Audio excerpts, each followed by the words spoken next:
தெலுங்கானா தனி மாநில விவகாரம், காங்கிரஸ் உள்ளிட்ட எம்பிக்கள் சபாநாயகரிடம் ராஜினாமா கடிதம்.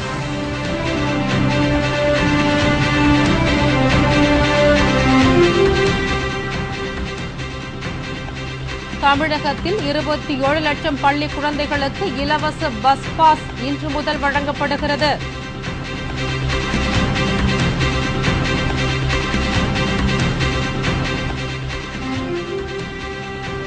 ஸ்பெக்ட்ரம் ஊழல் விசாரணை, கனிமொழி ராஜா நீதிமன்றத்தில் இன்று ஆஜர்.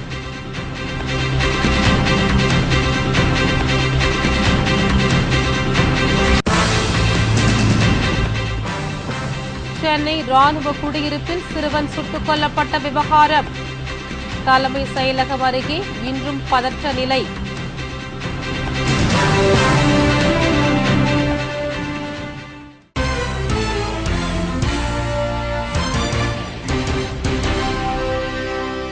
வணக்கம்.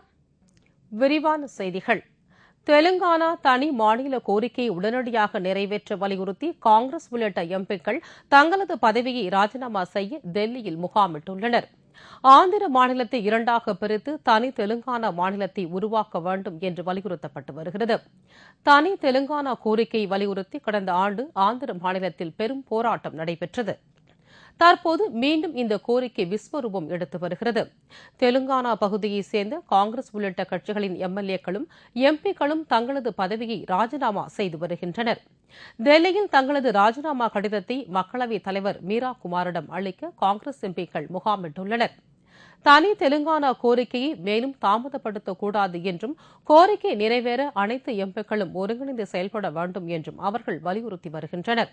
That's why we all requesting all the political parties जितने भी हैं पूरे पार्टी से एक साथ मिलना, एक प्लेटफॉर्म पे आना, लड़ना और हासिल करना तेलंगाना. ஆந்திராவில் தெலுங்கானா பகுதியைச் சேர்ந்த 5 காங்கிரஸ் எம்எல்ஏக்களும் அம்மாநில துணை சபாநாயகரிடம் தங்களது ராஜினாமா கடிதத்தை அளித்துள்ளனர். தமிழகத்தில் பள்ளி மாணவ மாணவிகளுக்கான இலவச பஸ் பாஸ் திட்டத்தை முதலமைச்சர் செல்வி ஜெயலலிதா இன்று தொடங்கி வைத்தார். தமிழகத்தில் பள்ளி, கல்லூரி, தொழிற்கல்வி மாணவ மாணவியர்களுக்காக ஆண்டுதோறும் இலவச பஸ் பாஸ் வழங்கப்படுவது நடைமுறையில் உள்ள ஒரு திட்டமாகும். அதன்படி நடப்பு கல்வியாண்டுக்கான இலவச பஸ் பாஸ் திட்டத்தை முதலமைச்சர் செல்வி ஜெயலலிதா இன்று தலைமை செயலகத்தில் தொடங்கி வைத்தார். இதனால் சுமார் 27 லட்சம் மாணவர்கள் பயன்பெறுவார்கள் என்றும் இதற்காக அரசிற்கு 303 கோடியே 84 லட்சம் ரூபாய் செலவாகும் என்றும் அறிவிக்கப்பட்டுள்ளது.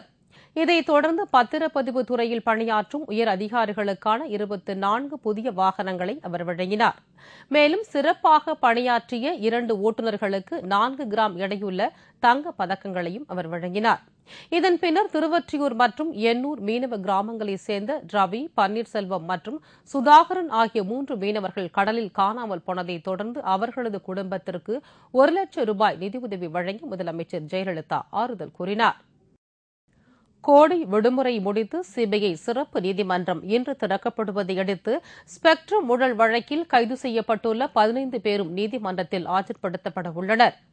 நாட்டில் கோடை விடுமுறையை முன்னிட்டு அனைத்து நீதிமன்றங்களுக்கும் விடுமுறை அளிக்கப்பட்டது. இந்த விடுமுறை நேற்றோடு முடிவடைந்ததை அடுத்து இந்த அனைத்து நீதிமன்றங்களும் திறக்கப்பட்டு வழக்குகள் விசாரிக்கப்படும். இதன்படி 2G அலைக்கற்றை ஒதுக்கீடு விவகாரத்தில் ஊழல் புகார் தெரிவிக்கப்பட்டு கைது செய்யப்பட்டுள்ள ஆர் ராசா மற்றும் கனிமொழி உள்ளிட்ட 15 பேரும் இன்று சிபிஐ சிறப்பு நீதிமன்றத்தில் ஆஜர்படுத்தப்பட உள்ளனர். கனிமொழி மற்றும் சரத்குமார் ரெட்டியின் ஜாமீன் மனுக்கள் உச்சநீதிமன்றத்தில் நிராகரிக்கப்பட்ட நிலையில் மீண்டும் சிறப்பு நீதிமன்றத்தில் ஜாமீன் மனு தாக்கல் செய்ய அறிவுறுத்தப்பட்டுள்ளது. அதன்படி இன்று மீண்டும் சிபிஐ சிறப்பு நீதிமன்ற நீதிபதியிடம் இருவரும் தங்கள் ஜாமீன் மனுவை தாக்கல் செய்யக்கூடும் என்று எதிர்பார்க்கப்படுகிறது. இதற்கிடையே சிபிஐ தனது 3வது குற்றப்பத்திரிகையை அடுத்த வாரம் தாக்கல் செய்யக்கூடும் என்பதால் இந்த வழக்கில் தற்போது மீண்டும் பரபரப்பு ஏற்பட்டுள்ளது. சென்னை கோட்டை அருகே ராணுவ முகாமிற்குள் அத்துமீறி நுழைந்த சிறுவன் துப்பாக்கியால் சுட்டுக் கொல்லப்பட்ட விவகாரத்தில் இன்னமும் மர்மம் நீடித்து வருகிறது. தலைமை செயலகம் அருகே இன்றும் பதற்றமான சூழல் காணப்படுகிறது. சென்னை கோட்டை அருகே உள்ள தீவுத்திடல் பகுதியில் வசித்து வரும் தில்ஷன் என்ற 13 வயது சிறுவன் நேற்று அங்குள்ள ராணுவ முகாமிற்குள் தனது நண்பர்களோடு அத்துமீறி நுழைந்ததாக தெரிகிறது.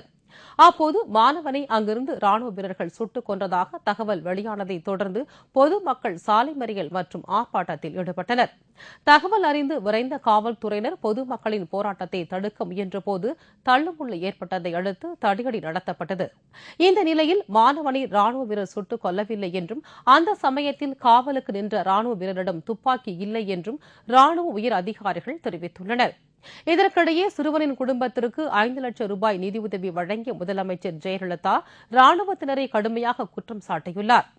மேலும் இவ்விவகாரம் குறித்து விசாரணை நடத்தப்படும் என்றும் அவர் தெரிவித்துள்ளார்.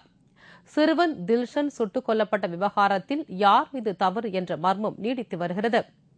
இந்த நிலையில் ராணுவ முகாமிற்குள் உள்ள முக்கிய ஆவணங்களை வெளியாட்கள் கைப்பற்ற வாய்ப்பு இருப்பதால் ராணுவ முகாமிற்குள் யாரும் நுழைவதை தடுக்கும் வகையில் இதுபோன்ற சம்பவம் நடந்திருக்கலாம் என்றும் கூறப்படுகிறது. மேலும் ராணுவ வீரரின் எச்சரிக்கை அடுத்து தப்பி ஓடும்போது தவறி கீழே விழுந்து அடிபட்டு மரணமடைந்திருக்கலாம் என்ற தகவலும் வெளியாகியுள்ளதால் இந்த விவகாரத்தில் தொடர்ந்த மர்மம் நீடித்து வருகிறது. என்றாலும் தீவுத்திடல் குடியிருப்பு பகுதியில் இன்றும் பதற்றமான சூழல் நிலவி வருகிறது. லோக்பால் சட்ட மசோதாவை நாடாளுமன்ற மழைக்கால கூட்டத்தொடரில் தாக்கல் செய்யும் முயற்சியில் ஈடுபட்டுள்ள மத்திய அரசிற்கு சமூக சேவகர் அண்ணா ஹசாரே பாராட்டு தெரிவித்துள்ளார். லோக்பால் சட்ட மசோதாவை அமல்படுத்துவது தொடர்பான அனைத்துக் கட்சிக் கூட்டம் பிரதமர் இல்லத்தில் நேற்று நடைபெற்றது. சுமார் 2 மணி நேரம் நடைபெற்ற இந்த கூட்டத்திற்கு பின்னர் செய்தியாளர்களிடம் பேசிய நாடாளுமன்ற எதிர்க்கட்சித் தலைவர் சுஷ்மா ஸ்வராஜ், லோக்பால் சட்ட மசோதாவை தற்போதுள்ள வடிவில் தாக்கல் செய்யக்கூடாது என்றும் லோக்பால் சட்டத்தில் அதிகாரங்கள் குழுவில் இடம்பெறுபவர்களை தேர்ந்தெடுக்கும் முறைகள் மாற்றப்பட வேண்டும் என்றும் தெரிவித்தார். இதுபோன்ற திருத்தங்கள் செய்யப்பட்ட பின்னரே மழைக்கால கூட்டத்தொடரில் இந்த சட்டத்தை தாக்கல் செய்ய வேண்டும் என்று கூறினார். குறிப்பாக நாடாளுமன்ற நிலைக்குழுவிற்கு அனுப்பப்பட்ட பின்னரே இந்த சட்டம் நிறைவேற்றப்பட வேண்டும் என்றும் அவர் வலியுறுத்தினார். हमने सरकार से ये भी मांग की कि इसी मॉनसून सेशन में सरकार बिल लेकर आए और उसको स्टैंडिंग कमेटी में भेजे ताकि विभिन्न राजनीतिक दल, विभिन्न राज्य सरकारें और देश के विभिन्न जन संगठन उस पे अपनी प्रतिक्रिया दे सकें और एक विस्तृत चर्चा के बाद स्टैंडिंग कमेटी के सुझावों को मानते हुए वो बिल विंटर सेशन में पास किया जा सकता है. இதைத் தொடர்ந்து பேசிய இந்திய கம்யூனிஸ்ட் கட்சியின் செயலாளர் டி ராஜா, நாடாளுமன்ற ஜனநாயகத்திற்கு உட்பட்ட இந்த சட்டம் இயற்றப்பட வேண்டும் என்றும் இந்த சட்டத்தின் வரம்புக்குள் பிரதமரை கொண்டுவர வேண்டும் என்பது அவசியம் என்றும் வலியுறுத்தினார். இதற்கிடையே இந்த கூட்டத்தில் கலந்து கொண்ட சமூக சேவகர் அண்ணா ஹசாரே, லோக்பால் சட்ட மசோதாவை நாடாளுமன்ற மழைக்கால கூட்டத்தொடரில் தாக்கல் செய்யும் முயற்சியில் ஈடுபட்டுள்ள மத்திய அரசிற்கு தனது பாராட்டுகளை தெரிவித்ததோடு வலுவான லோக்பால் மசோதா மூலம் நாட்டில் ஊடுருவி உள்ள ஊழலை ஒழிக்க முடியும் என்றும் அவர் கருத்து தெரிவித்தார்.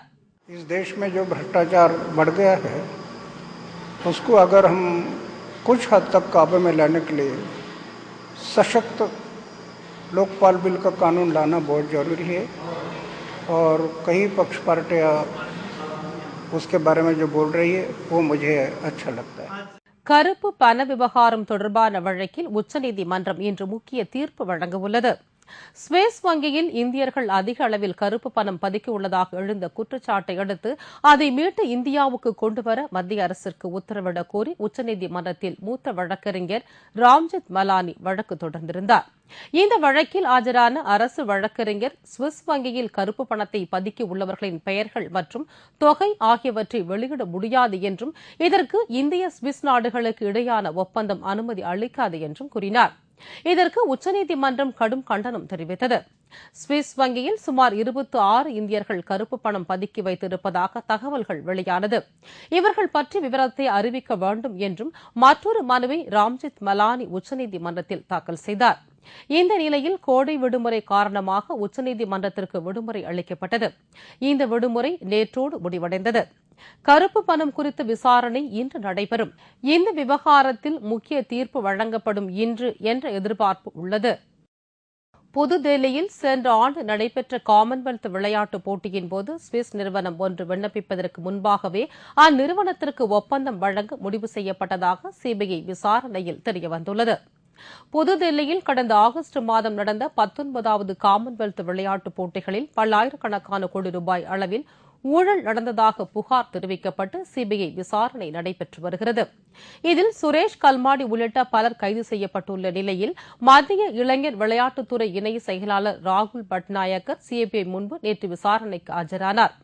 காமன்வெல்த் விளையாட்டுப் போட்டியின் ஒவ்வொரு முடிவுகளையும் துல்லியமாக கணக்கிடும் கருவிகளை வழங்க ஒமேகா என்ற சுவிஸ் நாட்டு நிறுவனத்திற்கு அனுமதி கொடுக்கப்பட்டது என்றும், ஆனால் இந்த நிறுவனம் விண்ணப்பம் அளிப்பதற்கு முன்பாகவே அதற்கு ஒப்பந்தம் கொடுக்கப்பட்டதாகவும் அவர் தெரிவித்தார்.